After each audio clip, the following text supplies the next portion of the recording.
നമസ്കാരം. സൂര്യദീപം അസ്ട്രോളജിയിലേക്ക് എല്ലാവർക്കും സ്വാഗതം. നമ്മൾ ഇന്ന് ഇവിടെ സംസാരിക്കുന്ന വിഷയം മകം നക്ഷത്രത്തെക്കുറിച്ചാണ്. ഈ മകം നക്ഷത്രക്കാരുടെ സുപ്രധാനമായിട്ടുള്ള ചില കാര്യങ്ങളാണ് നമ്മളിവിടെ പറയുന്നത്. അതായത് മകം നക്ഷത്രക്കാർക്ക് മനസമാധാനം, ജീവിത വിജയം ഒന്നും ഇപ്പോൾ ലഭിക്കുന്നില്ല എങ്കിൽ ഇവര് ചെയ്യേണ്ട ചില കർമ്മങ്ങളുണ്ട്. ഈ കർമ്മങ്ങൾ എന്ന് കേൾക്കുമ്പോൾ നിങ്ങൾ പേടിക്കേണ്ട ആവശ്യമില്ല. പണച്ചെലവില്ലാതെ, ഒരു ചിട്ടവട്ടങ്ങളുമില്ലാതെ വളരെ ലളിതമായിട്ട് ചെയ്യാവുന്ന ചില കാര്യങ്ങളാണ് ഇവിടെ പറയുന്നത്. ഈ കർമ്മങ്ങൾ ചെയ്യുന്നത് കൊണ്ട് നിങ്ങൾക്കുണ്ടാകുന്ന ഗുണങ്ങൾ നിങ്ങൾക്ക് മറഞ്ഞു കിടക്കുന്ന, അല്ലെങ്കിൽ നിങ്ങളുടെ ഇപ്പോൾ നല്ല സമയമാണ്, നിങ്ങൾക്ക് മറഞ്ഞു കിടക്കുന്ന ഭാഗ്യങ്ങളെല്ലാം നിങ്ങൾക്ക് വന്നു ചേരുന്നതാണ്. ഇപ്പോൾ ഒരുപാട് കഷ്ടപ്പാടുകളിലൂടെയാണ് നിങ്ങൾ കടന്നു പോകുന്നതെങ്കിൽ അതിനെല്ലാം ഒരു മാറ്റം വരുന്നതാണ്. സാമ്പത്തികമായിട്ട് ഉന്നതി, മനസമാധാനം, വിവാഹമാകാത്തവരുടെ വിവാഹമാകുന്നതാണ്, സന്താനങ്ങളില്ലാത്തവരുടെ സന്താനമാവുന്നതാണ്, ജോലിക്കാര്യങ്ങളെല്ലാം ഒരു തീരുമാനമാവുന്നതാണ്. അതുപോലെ തന്നെ ഏറ്റവും പ്രധാനമായിട്ടുള്ളതാണ് നമ്മൾക്ക് ശത്രുദോഷം എന്ന് പറയുന്നത്. ഈ ശത്രുദോഷമൊക്കെ മാറിപ്പോകുന്നതാണ്. കൂടോത്രം, ദൃഷ്ടിദോഷം, കണ്ണേറ്, മറ്റുള്ളവർ ആഭിചാര കർമ്മങ്ങളിലൂടെ നമ്മൾക്ക് എന്തൊക്കെ അനിഷ്ടതകള് വരുത്തി വയ്ക്കുന്നു അതെല്ലാം മാറിപ്പോകുന്നതാണ്. ഇത് ഭാരതീയ ജ്യോതിഷ ശാസ്ത്രത്തില് പറഞ്ഞിരിക്കുന്ന ചെറിയ കർമ്മങ്ങളാണ്. ഇത് നിങ്ങൾ 7 ദിവസം അനുവർത്തിക്കുമ്പോൾ തന്നെ നിങ്ങൾക്ക് ഇതിന്റെ കൃത്യമായിട്ടുള്ള ഒരു ഫലം ലഭിക്കുന്നതാണ്. അപ്പോൾ ഈ കാര്യങ്ങളിലേക്കൊക്കെ കടക്കുന്നതിന് മുമ്പ് നമ്മളുടെ ചാനൽ ഇതുവരെ സബ്സ്ക്രൈബ് ചെയ്തിട്ടില്ലെങ്കിൽ ഒന്ന് സബ്സ്ക്രൈബ് ചെയ്യുക. കൂടാതെ വീഡിയോകൾ ലൈക്ക് ചെയ്യാൻ മറക്കരുത്. അതോടൊപ്പം തന്നെ നമ്മളുടെ പൂജയിലുള്ള പ്രാർത്ഥനയിൽ നിങ്ങളെ ഉൾപ്പെടുത്തണമെന്നുണ്ടെങ്കിൽ നിങ്ങളുടെ പേര്, നക്ഷത്രം, ജന്മവർഷം, തീയതി എന്നിവ കമന്റ് ബോക്സിൽ രേഖപ്പെടുത്തുക. തീർച്ചയായിട്ടും പ്രാർത്ഥനയിൽ ഉൾപ്പെടുത്തുന്നതായിരിക്കും. നമ്മൾ ഒരു വ്യക്തി പരാജയത്തിലേക്ക് പോകുന്നത് അയാളുടെ ദൈവത്തിന്റെ അനുഗ്രഹം കുറയുമ്പോഴും അയാൾക്ക് ചുറ്റും നെഗറ്റീവ് എനർജി വന്നു ചേരുമ്പോഴുമാണ്. ഈ നെഗറ്റീവ് എനർജി എന്ന് പറയുന്നത് മറ്റുള്ളവരുടെ ദൃഷ്ടിദോഷം, അല്ലെങ്കിൽ കൂടോത്രം, ആഭിചാരം, അങ്ങനെയുള്ള കാര്യങ്ങളും, കൂടാതെ ഈശ്വരന്റെ അനുഗ്രഹം നമ്മളിൽ നിന്ന് അകന്നു പോകുന്നു. നമ്മളെ സംരക്ഷിച്ചു നിർത്തുന്ന ഒരു കവചമുണ്ട്. ഓറ എന്നൊക്കെ പറയുന്ന പോലെ ഒരു കവചമുണ്ട്. ആ കവചത്തിന് കോട്ടം തട്ടുമ്പോഴാണ് നമ്മൾക്ക് എല്ലാ കാര്യങ്ങളും നശിച്ചു പോകുന്നത്. അപ്പോൾ ഈ കാര്യങ്ങളെല്ലാം നമ്മൾക്ക് തിരികെ കൊണ്ടുവന്നാൽ ജീവിതത്തിൽ തീർച്ചയായിട്ടും വിജയമുണ്ടാവുന്നതാണ്. അപ്പോൾ ആദ്യമായിട്ട് നമ്മൾ അറിയേണ്ടത് മകം നക്ഷത്രം എന്താണെന്നും ഈ നക്ഷത്രത്തെ എങ്ങനെ നമ്മൾ സ്വാധീനിക്കണമെന്നും, ഈ നക്ഷത്രത്തെ സ്വാധീനിച്ചു കഴിഞ്ഞാൽ നമ്മൾക്ക് ഈ കാര്യങ്ങളെല്ലാം വിജയകരമായിട്ട് മുന്നോട്ട് പോകുന്നതാണ്. അതിനായിട്ട് നമ്മൾ ആദ്യം മകം നക്ഷത്രം എന്താണെന്നറിയണം. ഈ മകം നക്ഷത്രത്തിന്റെ ദേവത പിതൃക്കളാണ്. അതുപോലെ തന്നെ നക്ഷത്രത്തിന്റെ അധിപൻ കേതുവും, മൃഗം എലിയും, പക്ഷി ചെമ്പോത്തുമാണ്. നിങ്ങളുടെ ചിഹ്നം എന്ന് പറയുന്നത് സിംഹാസനമാണ്. നിങ്ങളുടെ രാശ്യാധിപൻ സൂര്യനാണ്. അതുപോലെ തന്നെ ഈ ദേവതയ്ക്ക് പുറമെ മഹാലക്ഷ്മി, ഭദ്രകാളി, ഈ 2 ദേവതകളും മകം നക്ഷത്രക്കാർക്ക് വളരെ പ്രധാനപ്പെട്ടതാണ്. അതുപോലെ തന്നെ നിങ്ങൾക്ക് അനുകൂലകരമായിട്ടുള്ള തീയതി എന്ന് പറയുന്നത് 7, 16, 25 എന്നീ തീയതികളാണ്. അത് സംഖ്യകളുമാകാം, നിങ്ങളുടെ പ്രധാനപ്പെട്ട സംഖ്യകളുമാണിത്. അതുപോലെ തന്നെ അനുകൂലമായിട്ടുള്ള നിറം എന്ന് പറയുന്നത് ചുവപ്പ്, മഞ്ഞ, വെള്ള എന്നിവയാണ്. അനുകൂലമായിട്ടുള്ള രത്നം വൈഡൂര്യമാണ്. ഇത്രയും കാര്യങ്ങൾ ഒരു മകം നക്ഷത്രക്കാരെ സംബന്ധിച്ച് വളരെ പ്രധാനപ്പെട്ടതാണ്. എല്ലാവരും ഇത് നിസ്സാരമായിട്ടാണ് കരുതുന്നത്. എന്നാൽ ഇതിൽ ചില കാര്യങ്ങൾ ഒളിഞ്ഞു കിടപ്പുണ്ട്. ഈ കാര്യങ്ങൾ കൃത്യമായിട്ട് നമ്മൾ ചെയ്യുകയാണെങ്കിൽ തീർച്ചയായിട്ടും നമ്മളുടെ ജീവിതത്തിൽ വിജയമുണ്ടാവും. നക്ഷത്രം ഉത്തേജിച്ചു കഴിഞ്ഞാൽ നമ്മൾക്ക് ചുറ്റും ഒരു പോസിറ്റീവ് എനർജി ഉണ്ടാവുന്നതാണ്. അപ്പോൾ അത് എങ്ങനെ ഉണ്ടാക്കിയെടുത്ത് നമ്മളുടെ കഷ്ടപ്പാടുകളിൽ നിന്ന് നമ്മൾക്ക് മാറ്റം ഉണ്ടാകുമെന്നാണ് നമ്മൾ പറയുന്നത്. ആദ്യമായിട്ട് നിങ്ങൾ ചെയ്യേണ്ടത് നിങ്ങളുടെ ദേവത പിതൃക്കൾ അല്ലെങ്കിൽ മഹാലക്ഷ്മി, ഭദ്രകാളി, ഈ 3ൽ ആരുടെയെങ്കിലും ബീജമന്ത്രം നിങ്ങൾ ദിവസവും 7 തവണ, നിങ്ങൾക്ക് പറ്റുന്ന ഒരു സമയത്ത് 7 തവണ, ഏറ്റവും കുറഞ്ഞത് 7 തവണ ചെറിയ ശബ്ദത്തിൽ ജപിക്കേണ്ടതാണ്. 108 തവണ നിങ്ങൾക്ക് ഏകാഗ്രമായിട്ട് ജപിക്കാൻ കഴിയുമെങ്കിൽ അത്രയും നല്ലതാണ്. അത്രയും ശബ്ദം നിങ്ങളുടെ ചുറ്റുമുള്ള അന്തരീക്ഷത്തിലേക്ക് നെഗറ്റീവ് എനർജികളെ ഇല്ലാതാക്കുകയും പോസിറ്റീവ് എനർജി ഉണ്ടാക്കുകയും ചെയ്യുന്നതാണ്. ഈ മന്ത്രങ്ങള് ഉരുവിടുമ്പോഴാണ് നമ്മൾക്ക് പോസിറ്റീവ് എനർജി ഉണ്ടാകുന്നത്. ലക്ഷാർച്ചനയൊക്കെ ചെയ്യുന്ന 1,00,000 തവണ മന്ത്രം ഉരുവിട്ട് അതിന്റെ എനർജിയിലാണ് ഫലസിദ്ധിയൊക്കെ ഉണ്ടാകുന്നത്.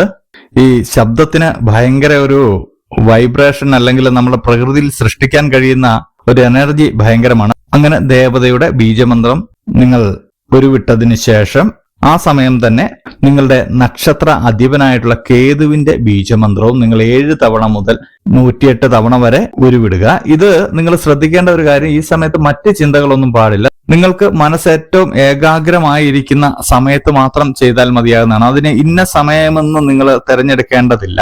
നമ്മൾക്കൊരു പോസിറ്റീവ് എനർജി ഉണ്ടാക്കിയെടുക്കുക എന്നുള്ളതാണ്.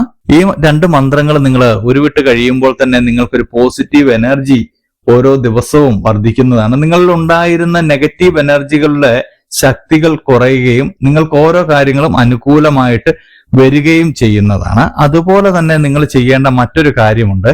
നിങ്ങളുടെ പക്ഷി എന്ന് പറയുന്ന ചെമ്പോത്താണ്. ഈ ചെമ്പോത്തിനെ കാണുന്ന, ചെമ്പോത്ത് എന്ന് പറയുമ്പോൾ ചില സ്ഥലങ്ങളിൽ ഉപ്പൻ എന്നൊക്കെ പറയുന്ന പക്ഷിയാണ്. ഈ പക്ഷിയെ കാണുന്നത് വളരെ ഉചിതമാണ്. നിങ്ങൾക്ക് ഈ പക്ഷിയെ എപ്പോഴും നമ്മൾക്ക് കണ്ടെത്താൻ കഴിഞ്ഞെന്ന് വരില്ല. അതുകൊണ്ട് തന്നെ ഈ പക്ഷിയുടെ ഒരു ചിത്രം നിങ്ങളുടെ കിടപ്പുമുറിയിൽ വയ്ക്കുന്നത് വളരെ നല്ലതാണ്. അത് നിങ്ങളുടെ പോസിറ്റീവ് എനർജിയെ വർദ്ധിപ്പിക്കുന്നതാണ്. ഇനിയും നിങ്ങൾക്ക് പറഞ്ഞു തരുന്ന വളരെ പ്രധാനപ്പെട്ട ഒരു കാര്യമാണ്. ഈ കാര്യം നിങ്ങൾ കൃത്യമായിട്ട് അനുവർത്തിക്കുകയാണെങ്കിൽ നിങ്ങൾ ചെയ്യുന്ന ഒരു പ്രവൃത്തിയും പരാജയമായി മാറില്ല. അതിനായിട്ട് നിങ്ങളുടെ ഏറ്റവും അനുകൂലമായിട്ടുള്ള ഒരു ദിവസം തിരഞ്ഞെടുക്കേണ്ടതാണ്. അനുകൂലമായിട്ടുള്ള ദിവസം എന്ന് പറയുന്നത് ഞായറാഴ്ചയാണ്. ഈ ഞായറാഴ്ച ദിവസം നിങ്ങൾ എന്തെങ്കിലും ചെയ്യുവാനായിട്ട്, അനുകൂലമായിട്ടുള്ള കാര്യങ്ങൾ ചെയ്യുവാനായിട്ട്, സ്ഥലം വാങ്ങിക്കുക, വാഹനം വാങ്ങിക്കുക, വസ്തു വാങ്ങിക്കുക, അല്ലെങ്കിൽ പരീക്ഷകളൊന്നും നമുക്ക് ഈ ഞായറാഴ്ച ദിവസം നടക്കില്ല. അതിനെന്ത് ചെയ്യണമെന്ന് നമ്മൾ പ്രത്യേകം പറയുന്നതാണ്. ഈ ദിവസം നമ്മളുടെ അധീനതയിലല്ലാതെ വരുന്ന കാര്യങ്ങളൊക്കെ ചെയ്യുമ്പോൾ നിങ്ങൾ എന്ത് ചെയ്യണമെന്നും നമ്മൾ പറഞ്ഞു തരുന്നതാണ്. ഇങ്ങനെയുള്ള ഒരു ദിവസം തിരഞ്ഞെടുത്തതിന് ശേഷം ആ ദിവസം 7, 16, 25 തീയതികൾ വരികയാണെങ്കിൽ വളരെയധികം നല്ലതാണ്. ഇല്ല എങ്കിലും കുഴപ്പമില്ല. അതിനുശേഷം ചുവപ്പ്, മഞ്ഞ, വെള്ള ഇതിലേതെങ്കിലും ഒരു നിറത്തിലുള്ള വസ്ത്രം നിങ്ങൾ ധരിക്കുക. ഈ ഞായറാഴ്ച ദിവസം സൂര്യന്റെ ദിവസമെന്നാണ് അറിയപ്പെടുന്നത്. നിങ്ങളുടെ രാശ്യാധിപനും സൂര്യനാണ്. അതുകൊണ്ട് സൂര്യ ഭഗവാനെ പ്രാർത്ഥിക്കേണ്ടതാണ്. ഈ പ്രാർത്ഥിക്കുമ്പോൾ ഒരു കൈക്കുമ്പിളില് ജലം എടുത്തതിന് ശേഷം സൂര്യഭഗവാന് നേരെ നിന്ന് പ്രാർത്ഥിക്കുന്നത് നല്ലതാണ്. അതിനുശേഷം ആ പ്രാർത്ഥനയ്ക്ക് ശേഷം ആ കൈക്കുമ്പിളിലെ വെള്ളം കൊണ്ട് മുഖം ഒന്ന് കഴുകുന്നതും വളരെ നല്ലതാണ്. അതിനുശേഷം നിങ്ങളുടെ പ്രധാനപ്പെട്ട കാര്യങ്ങൾക്ക് പോകുക. തീർച്ചയായിട്ടും അതിന് ഫലമുണ്ടാകും. ഇതിനിടയിൽ നിങ്ങൾ ചെയ്യേണ്ട മറ്റൊരു കാര്യമുണ്ട്. ഈ ഭാരതീയ ജ്യോതിഷം അനുസരിച്ച് നമ്മൾക്ക് ഓരോ നക്ഷത്രക്കാർക്കും നാമങ്ങൾ സ്വീകരിക്കുമ്പോൾ ഓരോ അക്ഷരങ്ങളിൽ തുടങ്ങുന്ന നാമങ്ങൾ സ്വീകരിക്കണമെന്ന് പറയുന്നുണ്ട്. കാരണം ആ അക്ഷരങ്ങളിലുള്ള നാമങ്ങൾ ഉച്ചരിക്കുമ്പോൾ തീർച്ചയായിട്ടും നമ്മൾക്ക് പോസിറ്റീവ് എനർജി കൂടുന്നതാണ്. അതുകൊണ്ടാണ് ഈ അക്ഷരങ്ങളുള്ള നാമങ്ങൾ സ്വീകരിക്കണമെന്ന് പറയുന്നത്. ഇപ്പോൾ ഈ മകം നക്ഷത്രക്കാർക്ക് ചിലപ്പോൾ നമ്മൾ ഇവിടെ പറയുന്ന അക്ഷരങ്ങളിലുള്ള നാമങ്ങളായിരിക്കില്ല നിങ്ങൾക്കുള്ളത്. അതിനുള്ള ഒരു പ്രതിവിധി നമ്മൾ പറഞ്ഞു തരുന്നതാണ്. വളരെ ലളിതമായിട്ടുള്ള പ്രതിവിധിയാണ്. ആദ്യമായിട്ട് ഏത് അക്ഷരങ്ങളിലാണ് നാമങ്ങൾ തുടങ്ങേണ്ടതെന്ന് നമുക്ക് നോക്കാം. മകം 1-ാം പാദത്തിലാണ് ജനിച്ചതെങ്കിൽ മാ എന്നും, 2-ാം പാദത്തിലാണെങ്കിൽ മീ എന്നും, 3-ാം പാദത്തിലാണെങ്കിൽ മൂ എന്നും, 4-ാം പാദത്തിലാണെങ്കിൽ മേ എന്നുമാണ് തുടങ്ങേണ്ടത്. ഇത് വളരെ അപൂർവം ആളുകൾക്ക് മാത്രമേ ഇങ്ങനെയുള്ള പേരുകൾ ഉണ്ടാവുകയുള്ളൂ. അപ്പോൾ ഇത് പോസിറ്റീവ് എനർജി ലഭിക്കുവാനായിട്ട് നമ്മൾ പ്രത്യേക കാര്യങ്ങളൊക്കെ ചെയ്യാൻ പോകുന്ന സമയങ്ങളിൽ നിങ്ങൾ ഒരു വെള്ള പേപ്പർ എടുത്തതിന് ശേഷം നിങ്ങൾ മകം 1-ാം പാദത്തിൽ ജനിച്ച ആളാണ്, നിങ്ങളുടെ പേര് രമേശ് എന്നാണെങ്കിൽ ആ വെള്ള പേപ്പറിൽ മാ എന്നെഴുതി ഒരു കുത്തിട്ടതിന് ശേഷം രമേശ് എന്നെഴുതുക. അതിനുശേഷം അത് മടക്കി നിങ്ങൾ പൂജിക്കുന്ന പൂജാമുറിയിലോ അല്ലെങ്കിൽ പ്രാർത്ഥിക്കുന്ന ദൈവത്തിന്റെ ചിത്രത്തിന് മുന്നിലോ വെച്ചതിന് ശേഷം പ്രാർത്ഥിച്ചതിന് ശേഷം ഈ നല്ല കാര്യങ്ങൾക്ക് പോവുക. തിരികെ വന്നതിന് ശേഷം ആ വെള്ള പേപ്പർ എടുത്ത് ജലത്തിൽ ഒഴുക്കി വിടുന്നത് വളരെയധികം പോസിറ്റീവ് എനർജി ഉണ്ടാകുന്നതാണ്. അപ്പോൾ ഈ മേൽപ്പറഞ്ഞ കാര്യങ്ങളെല്ലാം അനുവർത്തിച്ച് നിങ്ങളുടെ ഒരു കാര്യം ചെയ്യുകയാണെങ്കിൽ, ഒരു ബിസിനസ് തുടങ്ങാൻ പോകുന്നു, അല്ലെങ്കിൽ ഒരു വിദ്യ ആരംഭം കുറിക്കാൻ പോകുന്നു, അങ്ങനെയുള്ള കാര്യങ്ങളിലെല്ലാം നിങ്ങൾ ഈ കാര്യങ്ങൾക്ക് പ്രധാനപ്പെട്ട എന്തും, നിങ്ങൾക്ക് പ്രധാനമെന്ന് തോന്നുന്ന എന്ത് കാര്യം ചെയ്യുമ്പോഴും നിങ്ങൾക്ക് ഇത് അനുവർത്തിക്കാവുന്നതാണ്. എങ്കിൽ തീർച്ചയായിട്ടും നിങ്ങൾക്ക് വളരെ വലിയൊരു പോസിറ്റീവ് എനർജി ഉണ്ടാവുന്നതാണ്. മറ്റൊരു കാര്യം നിങ്ങൾ പ്രത്യേകം ചെയ്യേണ്ടതുണ്ട്. ഇത് കൃത്യമായിട്ടുള്ള ഒരു സമയം പാലിക്കേണ്ടതുണ്ട്. ഈ മകം നക്ഷത്രക്കാർക്കൊരു ബീജമന്ത്രമുണ്ട്. ഈ ബീജമന്ത്രം നിങ്ങൾ രാവിലെ എഴുന്നേൽക്കുന്ന ഉടനെ 7 തവണ മുതൽ 108 തവണ വരെ ജപിക്കേണ്ടതുണ്ട്. കാരണം നിങ്ങൾ ഒരു ഉറക്കമുണർന്ന് എഴുന്നേൽക്കുമ്പോൾ ആദ്യം പുറപ്പെടുവിക്കുന്ന ശബ്ദത്തിന് വളരെയധികം പ്രാധാന്യമുണ്ട്. ആ ശബ്ദത്തിലൂടെയാണ് നിങ്ങളുടെ പോസിറ്റീവ് എനർജിയും നെഗറ്റീവ് എനർജിയും തീരുമാനിക്കുന്നത്. ആ ശബ്ദം പോസിറ്റീവായിട്ടുള്ള കാര്യങ്ങൾക്ക് ഉപയോഗിക്കുകയാണെങ്കിൽ തീർച്ചയായിട്ടും അന്നേ ദിവസം നിങ്ങൾ മുഴുവൻ പോസിറ്റീവ് എനർജിയിലായിരിക്കും നിൽക്കുന്നത്. അതുകൊണ്ട് തന്നെ നിങ്ങളുടെ ബീജമന്ത്രം ജപിക്കേണ്ടതാണ്. ഈ മേൽ പറഞ്ഞ മന്ത്രങ്ങള്, ഇപ്പോൾ നമ്മൾ 3 മന്ത്രങ്ങൾ പറഞ്ഞു. ഈ 3 മന്ത്രങ്ങളും തീർച്ചയായിട്ടും നിങ്ങൾ ദിവസവും ജപിക്കുകയും പ്രധാനപ്പെട്ട കാര്യങ്ങൾക്ക് പോകുമ്പോൾ നമ്മൾ പറഞ്ഞ കാര്യങ്ങളൊന്ന് ശ്രദ്ധിക്കുകയും ചെയ്താൽ തീർച്ചയായിട്ടും നിങ്ങൾക്ക് വളരെയധികം വിജയമുണ്ടാകും. ഇപ്പോൾ നിൽക്കുന്ന അവസ്ഥയിൽ നിന്ന് നിങ്ങൾ തീർച്ചയായിട്ടും മാറുന്നതാണ്. നിങ്ങളുടെ ജീവിതത്തിൽ വളരെയധികം വിജയങ്ങൾ സംഭവിക്കുന്നതാണ്. അപ്പോൾ എല്ലാവരും ഇത് വളരെ ശ്രദ്ധയോട് കേട്ടതിന് ശേഷം മാത്രം ചെയ്യുക. അപ്പോൾ ഇതുപോലെയുള്ള അറിവുകൾക്കും വിശേഷങ്ങൾക്കുമായിട്ട് എന്റെ ചാനൽ ഒന്ന് സബ്സ്ക്രൈബ് ചെയ്യുക. ഇനിയും മറ്റൊരു വീഡിയോയുമായിട്ട് വീണ്ടും കാണാം. നന്ദി, നമസ്കാരം.